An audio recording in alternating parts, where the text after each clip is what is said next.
Hello students, आज हम theory of insight सूझ के सिद्धांत के बारे में बात करेंगे। यह सिद्धांत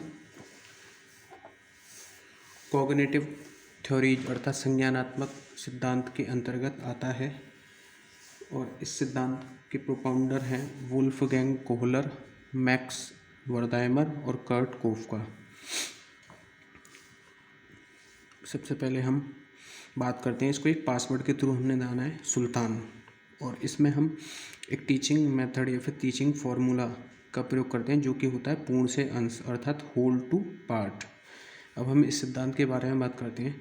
सीखने के इस सिद्धांत को गेस्टाल्ट थ्योरी या फिर जिसे हम पूर्णाकार सिद्धांत या फिर समग्र सिद्धांत या फिर पूर्णाकृति सिद्धांत, अंतर्दृष्टि सिद्धांत या सूझ सिद्धांत के नामों से भी जानते हैं। इस सिद्धांत के प्रतिपादकों में 4 German psychologist Wolfgang Kohler, Max Wertheimer, Kurt Koffka और कर्ट लेविन प्रमुख थे।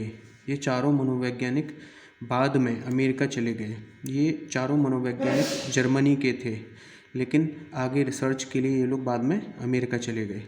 वस्तुतः बिहेवियरिस्ट, जिन्हें हम व्यवहारवादियों के नाम से जानते हैं, जिनमें कि स्किनर है, थॉर्नडाइक है, पावलोव है, ये सब क्या है, व्यवहारवादी मनोवैज्ञानिक है जिन्हें हम बिहेवियरिस्ट के नाम से जानते हैं। बिहेवियरिस्ट के द्वारा प्रस्तुत की गई अवधारणाओं से असंतुष्ट होकर कॉग्निटिव साइकोलॉजिस्ट अर्थात संज्ञानवादी मनोवैज्ञानिक, जिसकी हम चर्चा कर रहे हैं अर्थात कोहलर, कोफका, वर्दाइमर, लेविन के द्वारा लर्निंग अर्थात अधिगम को यांत्रिक क्रिया के स्थान पर जानबूझकर व इरादतन तथा चेतन प्रयास कॉन्शस एफर्ट वाली प्रक्रिया के रूप में स्वीकार किया गया। अर्थात जहाँ सीखने में पहले हम व्यवहार की बात करते थे, वहीं इन मनोवैज्ञानिकों ने, इन गेस्टाल्ट थ्योरिस्ट ने इसको क्या है, एक कॉग्निटिव प्रोसेस बताया, अर्थात एक संज्ञानात्मक प्रक्रिया बताया है। आगे चलते हैं।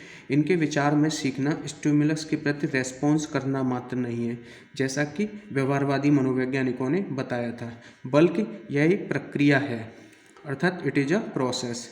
प्राणी अपनी परिस्थिति में विद्यमान स्टिमुलस के साथ इंटरेक्शन करता है तथा इंटरेक्शन की इस प्रक्रिया के द्वारा ही उसके द्वारा की जाने वाली रेस्पॉन्स निर्धारित होता है। इंटरेक्शन के इस प्रोसेस में प्राणी की इंटेलिजेंस और अन्य कॉग्निटिव एबिलिटीज की विशेष भूमिका रहती है। अर्थात सीखना केवल स्टिमुलस के साथ रेस्पॉन्स स्थापित ना करना नहीं है, जैसा कि व्यवहारवादी मनोवैज्ञानिकों ने बताया था, बल्कि सीखना क्या है, एक इंटेलेक्चुअल प्रोसेस है अर्थात एक बौद्धिक प्रक्रिया है जिसके माध्यम से हम सीखते हैं, लर्निंग करते हैं अर्थात अधिगम करते हैं।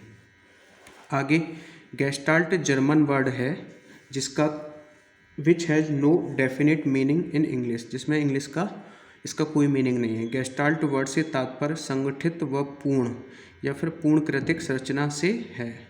इन other words we can say that gestalt एक समग्र अथवा पूर्ण संरचना है जिसकी विशेषता का पता उसके संपूर्ण गुणों से चलता है, न कि उसके अवयवों के अवलोकन से। अर्थात गेस्टाल्ट एक जर्मन वर्ड है, जर्मन भाषा का शब्द है जिसका इंग्लिश में कोई अर्थ नहीं है, लेकिन जर्मन लैंग्वेज की जब हम बात करते हैं तो इसका मतलब संपूर्ण से होता है, पूर्ण से होता है। अर्थात हम किसी भी समस्या को, किसी भी चीज़ को एज अ होल देखते हैं, संपूर्ण गुणों को देखते हैं, न कि उसके अवयवों को। आगे चलते हैं। गेस्टाल्टिस्ट अर्थात समग्रवादियों के अनुसार प्राणी संपूर्ण परिस्थिति को एक समग्र रूप से देखता है। जब कोई समस्या आती है तब प्राणी स्टिमुलस को रेस्पॉन्स से रिलेटेड करके नहीं देखता है, वरन वह संपूर्ण परिस्थिति को देखकर समस्या का समाधान खोजता है। प्राणी समस्या का समाधान अपनी अंतर्दृष्टि अथवा सूझ से खोजता है।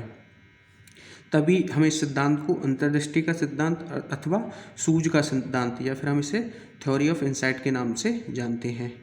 इन अदर वर्ड्स सीखने का केंद्रीय बिंदु सूझ होती है। सूझ या फिर इंसाइट से तात्पर्य किसी परिस्थिति में विभिन्न पक्षों के बीच रिलेशंस को देखने या परिस्थिति के केंद्रीय बिंदु को समझ लेने से है।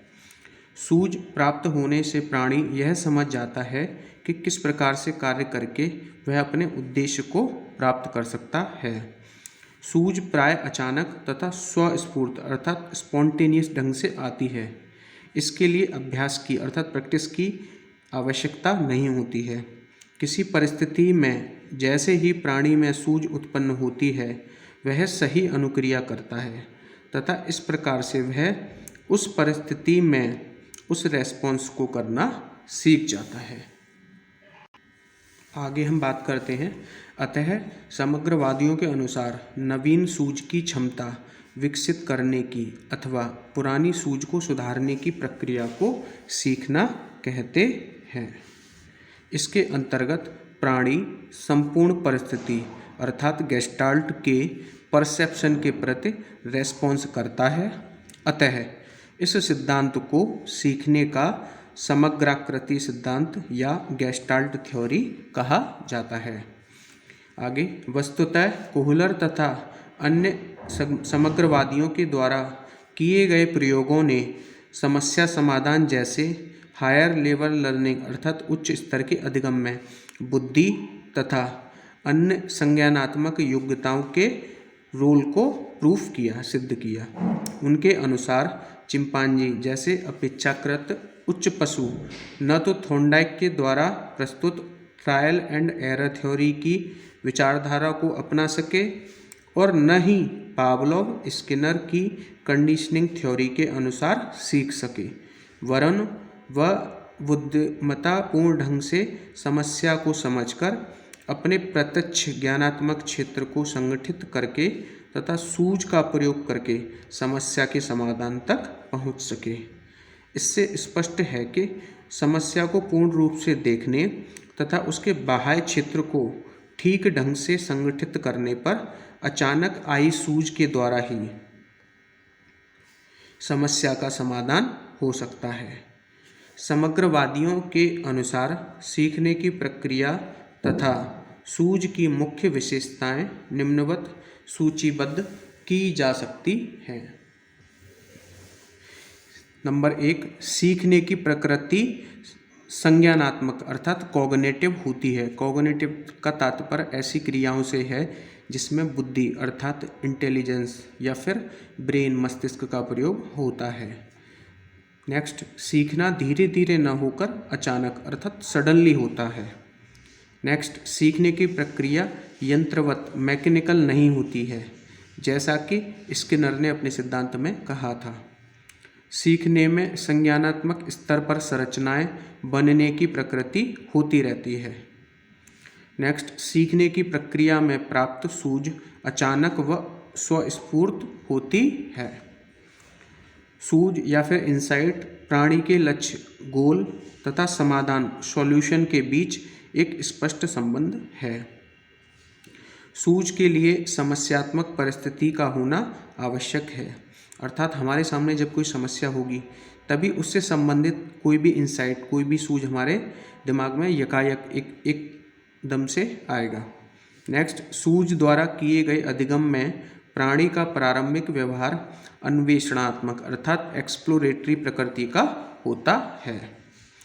यद्यपि कोहलर ने सूझ द्वारा हुए अधिगम को अचानक प्राप्त आह अनुभव या फिर प्रकाश की किरण बोल्ट ऑफ लाइट के रूप में समझने का प्रयास किया, फिर भी प्रयोगों ने सिद्ध कर दिया है कि सूझ अर्थात इंसाइट अनेक कारकों जैसे बुद्धि, अनुभव,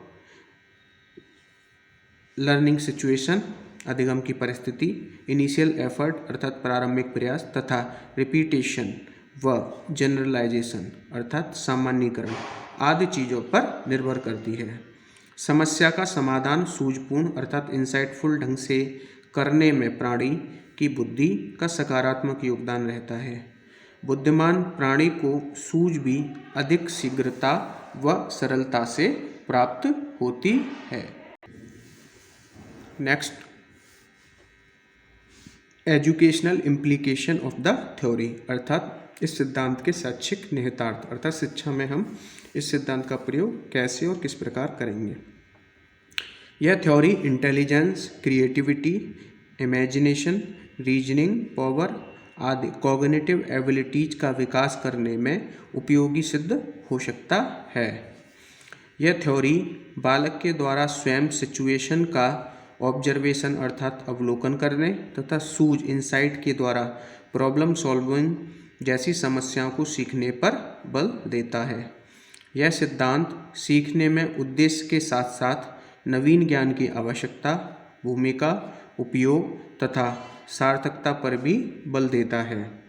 यह सिद्धांत सीखने की प्रक्रिया में यांत्रिकता के संप्रत्यय का खंडन करता है। अतः यंत्रवत ढंग से विषय वस्तु का स्मरण या अधिगम कराने का यह सिद्धांत खंडन करता है। यह सिद्धांत वातावरण की महत्ता को स्थापित करता है।